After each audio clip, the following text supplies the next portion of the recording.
12. Directives relating to parents.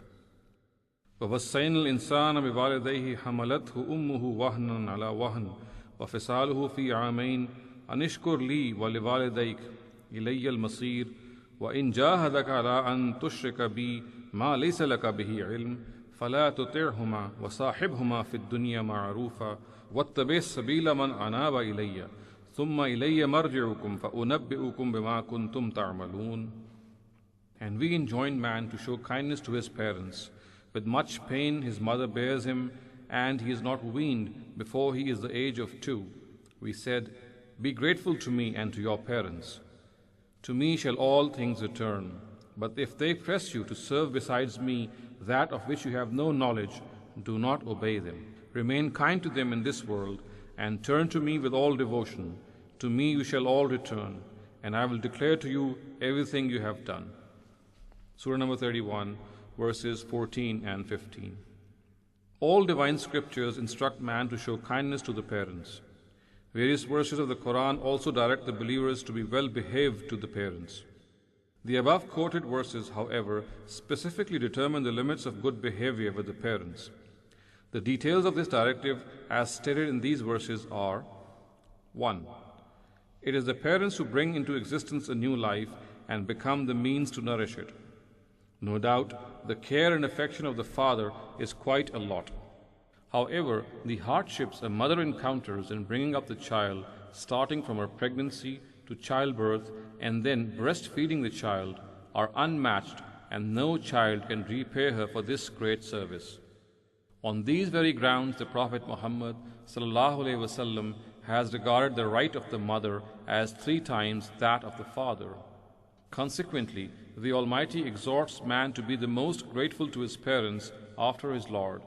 This gratitude must not be expressed merely by the tongue. Its essential corollary is that it should manifest itself in good behavior towards them. He should respect them and never become fed up of them. He must not utter a single word of disrespect to them. Indeed, he should be soft, sympathetic, loving, and obedient to them. He should listen to them and be caring and affectionate to them in the tenderness of old age. The Quran says, وَقَضَى رَبُّكَ أَلَّا تَعْبُدُوا إِلَّا إِيَّاهُ وَبِالْوَالِدَيْنِ إِحْسَانًا إِمَّا يَبْلُغَنَّ عِندَكَ الْكِبَرَ أَحَدُهُمَا أَوْ كِلَاهُمَا فَلَا تَقُل لَّهُمَا أُفٍّ وَلَا تَنْهَرْهُمَا وَقُل لَّهُمَا قَوْلًا كَرِيمًا وَاخْفِضْ لَهُمَا جَنَاحَ الذُّلِّ مِنَ الرَّحْمَةِ وَقُل رَّبِّ ارْحَمْهُمَا كَمَا رَبَّيَانِي صَغِيرًا رَبُّكُمْ أَعْلَمُ بِمَا فِي نُفُوسِكُمْ إِن تَكُونُوا صَالِحِينَ فَإِنَّهُ كَانَ لِلْأَوَّابِينَ غَفُورًا. And your Lord has enjoined you to worship none but Him, and to show great kindness to your parents. If either or both of them attain old age in your presence, show them no sign of impatience, nor rebuke them, but speak to them in kind words. Treat them with humility and tenderness, and say, Lord, be merciful to them, the way they nursed me when I was an infant. Your Lord knows best what is in your hearts. If you remain obedient, He will forgive those who turn to Him. Surah number 17, verses 23 to 25. 2. In spite of the status that Islam confers upon parents, they do not have the right to force their children to baselessly associate someone with the Almighty. The Prophet Muhammad ﷺ has said that showing disobedience to parents is the greatest sin after polytheism. However, the above quoted verses of Surah Luqman say that the children should openly disobey their parents with regard to polytheism and should follow the way of those who follow God. Any calls to evade the Almighty must not receive any positive response, even if it is the parents who are giving the call. On these very grounds, the Prophet Muhammad ﷺ is reported to have said, No one can be obeyed if he calls to disobey the Almighty. One can only obey what is virtuous. Al-Bukhari, Al-Jami As-Sahih, pages 1229 to 1230, Hadith number 7145. Consequently, all other directives of the Almighty shall also be considered subservient to this directive, and one cannot disobey these directives if the parents ask them to do so. 3. Even if the parents force their children to commit a sin as heinous as polytheism, they must always be treated in a befitting manner. Their needs should be met as far as possible, and a prayer of guidance be continued to be made for them. This is what the words وَصَاحِبْهُمَا فِي الدُّنْيَا مَعْرُوفًا, or remain kind to them in this world, of the verse quoted above entail. The children may have a right to disobey their parents if they insist upon disobedience to the directives of religion, but they must not be slack or indifferent in any way to their duty towards their parents.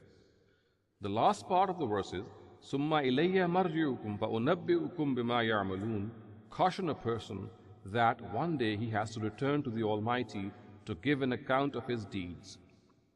While commenting upon this part of the verse, Imam Amin Ahsan Islahi writes, this part of the verse addresses both the parents and the children and carries both a warning and an assurance.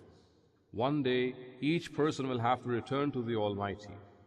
Whatever he would have done would be brought before him. If some parents had violated the rights given to them regarding their children by making them deviate from the path of the Almighty, they will have to face punishment for this attitude.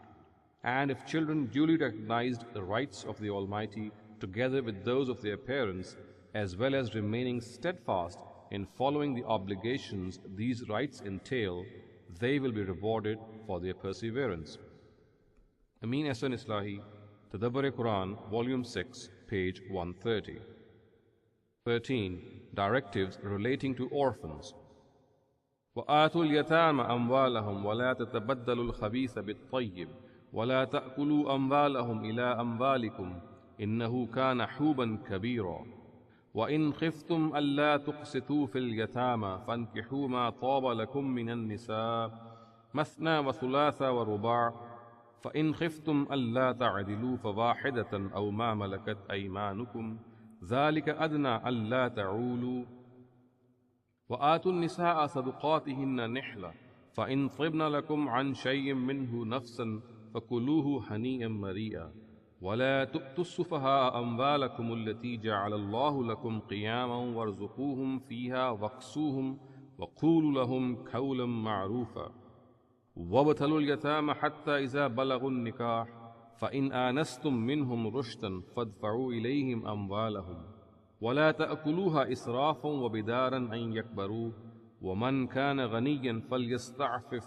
وَمَنْ كَانَ فَقِيرًا فَلْيَأْكُلْ بِالْمَعْرُوفِ فَإِذَا دَفَعْتُمْ إِلَيْهِمْ أَمْوَالَهُمْ فَأَشْهِدُوا عَلَيْهِمْ وَكَفَىٰ بِاللَّهِ حَسِيبًا لِلرِّجَالِ نَصِيبٌ مِّمَّا تَرَكَ الْوَالِدَانِ وَالْأَقْرَبُونَ وَلِلنِّسَاءِ نَصِيبٌ مِّمَّا تَرَكَ الْوَالِدَانِ وَالْأَقْرَبُونَ مِمَّا قَلَّ مِنْهُ أَوْ كَثُرَ نَصِيبًا مَّفْرُوضًا وَإِذَا حَضَرَ الْقِسْمَةَ أُولُو الْقُرْبَى وَالْيَتَامَى وَالْمَسَاكِينُ فَارْزُقُوهُم مِّنْهُ وَقُولُوا لَهُمْ قَوْلًا مَّعْرُوفًا وَلْيَخْشَ الَّذِينَ لَوْ تَرَكُوا مِنْ خَلْفِهِمْ ذُرِّيَّةً ضِعَافًا خَافُوا عَلَيْهِمْ فَلْيَتَّقُوا اللَّهَ وَلْيَقُولُوا قَوْلًا سَدِيدًا إِنَّ الَّذِينَ يَأْكُلُونَ أَمْوَالَ الْيَتَامَى ظُلْمًا إِنَّمَا يَأْكُلُونَ فِي بُطُونِهِمْ نَارًا وَسَيَصْلَوْنَ سَعِيرًا. And give the orphans the wealth which belongs to them. Neither exchange their valuables for your worthless ones, nor devour their wealth by mixing it with yours. Indeed, this is a great sin. And if you fear that you cannot treat orphans equitably, then you may marry their mothers who are lawful to you, 2, 3, or 4 of them. But if you fear that you cannot maintain equality among them, marry only one or any slave girls you may own. This will make it easier for you to avoid injustice. And give these women also their dower the way it is given. But if they choose to give to you a part of it, you may consume it willingly. And if the orphan is naive and mentally immature as yet, do not give to these immature the wealth with which God has entrusted you for their sustenance and support. But feed and clothe them with its proceeds, and say words of kindness to them, and keep judging these orphans until they reach a marriageable age. Then, if you find them capable of sound judgment, hand over their wealth to them, and do not devour it by squandering it and consuming it hastily, fearing that they would soon come of age. And let the guardian of the orphan who is rich abstain from his wealth, and the guardian who is poor eat from it in lieu of his service, according to the norms of society. Then when you hand over their wealth to them, call in some witnesses, and God alone suffices to take account of all your actions. Men shall have a share in what their parents and kinsmen leave, and women shall have a share in what their parents and kinsmen leave, whether this legacy be little or much, as in a certain amount. However, if relatives, orphans, or the needy who help to come by at the division of an inheritance, give them too a share of it, and speak to them kind words. And those people should fear that if they themselves would have left their young children after their own death, they would have been very anxious. For this reason, fear God and speak for justice in every matter. Undoubtedly, those who unjustly devour the wealth of orphans swallow fire into their bellies, and soon they shall burn in the flames of hell. Surah number 4, verses 2 to 10. The Quran has referred to the welfare of the orphans and to the attitude of kindness and affection that should be adopted towards them at various places. In the above quoted verses of Surah Nisa, certain specific directives are given about them. They can be summarized as follows. 1. Guardians of the orphans should return their wealth to them and should not think of devouring it themselves. They should know that unjustly consuming the wealth of orphans is like filling one's belly with fire. Furthermore, this will lead them to the fire of hell in the hereafter. So no one should try to swap his poor merchandise and assets for their good ones. Neither should a person try to benefit from their wealth while mixing it with his own, feigning administrative ease. If such intermingling needs to be done, then it should be only done for the orphans' welfare and well-being, and not to usurp their wealth. 2. Protecting the orphans' wealth and safeguarding their rights are significant responsibilities. If it becomes difficult to fulfill these responsibilities alone, and people think that ease and facility can be created by involving the mothers of the orphans, then they can marry the lawful among them. Their number should not exceed 4. However, such multiple marriages should only be resorted to if a person is able to deal justly with the wives. If people think that they would not be able to do so, then even for an objective as noble as welfare of the orphans, they should not marry more than one. Justice should always reign supreme.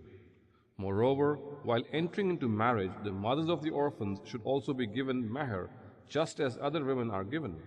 The pretext that marriage has been contracted with them for the welfare of their own children is not acceptable in this regard. However, if such a mother gladly forgoes a portion of the total mahr, then of course this generosity can be benefited from. 3. Wealth is a means of sustenance and subsistence for people. It should not be wasted. Consequently, the directive of returning to orphans their money should be carried out when they reach maturity and are able to properly manage their wealth. Prior to this, it should remain in the protection of their guardians, who should continue to judge the orphans regarding their ability to manage and handle daily affairs. In this interim period, however, the orphans' need should be provided for. The guardians should not hastily consume the wealth of the orphans, fearing that they will lose access to this wealth because the orphans will soon reach maturity. In addition, the guardians must take note to speak very affectionately to the orphans.